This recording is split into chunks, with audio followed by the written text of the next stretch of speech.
General Assembly was starting its proceedings, the world was plunged into a financial crisis. The first scenes of that crisis were played out on the street not far from where we are gathered, but the consequences were felt and are still being felt around the world and in small countries like Ghana. Some say that upheaval lies at the heart of the change in politics and outlook around the world.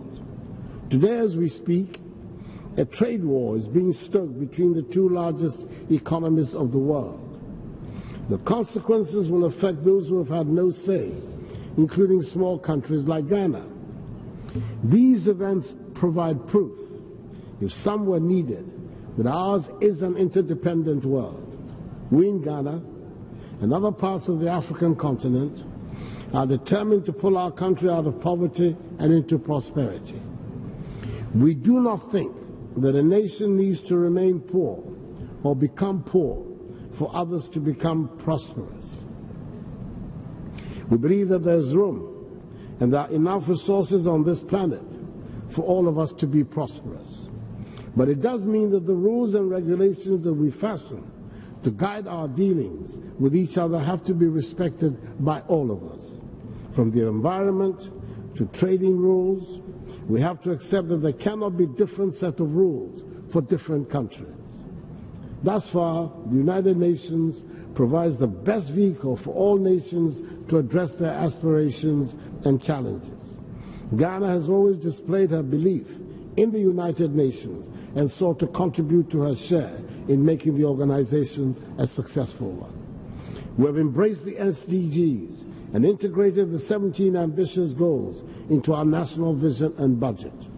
We intend that Ghana will in July 2019 take a turn to present our voluntary national review during the ECOSOC high-level political forum, and we will share our successes and challenges as well as opportunities for new and continuing partnerships.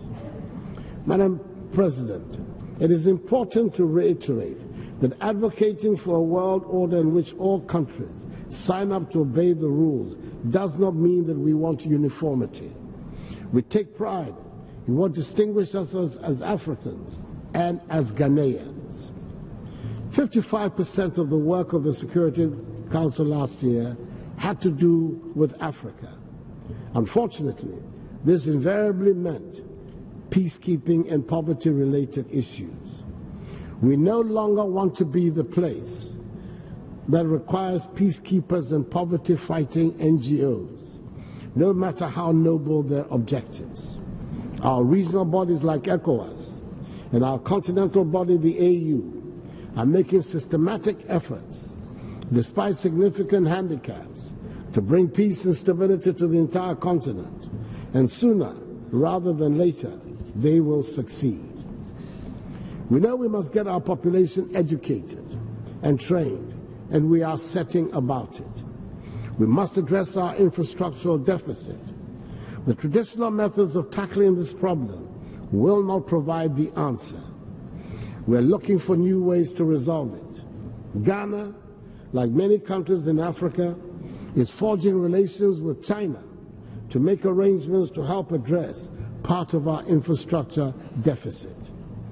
This is not a uniquely Ghanaian or African phenomenon. It has not been lost on us that the developed, rich and well-established countries have been paying regular visits to China and seeking to open new economic ties and improve upon existing ones. It is also not lost on us that a lot of anxiety is being expressed about the possibility of a recolonization of the African continent by a new power. We should indeed learn from history. It was at the turn of the 20th century that China's first railways were built by Western companies, financed by Western loans to a nearly bankrupt Qing dynasty.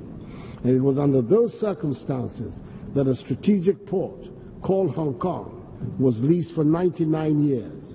And the rest, as the saying goes, is history. Today, the former victim of Western Railways imperialism is lending billions to countries throughout Africa, Asia, and Europe to construct not only railroads, but also highways, ports, power plants, and other infrastructure, and many businesses. The historical echoes are certainly worrisome, but yes, surely we must and can learn from history. We in Ghana must build roads, bridges, railways, ports, schools, hospitals, and we must create jobs to keep our young people engaged.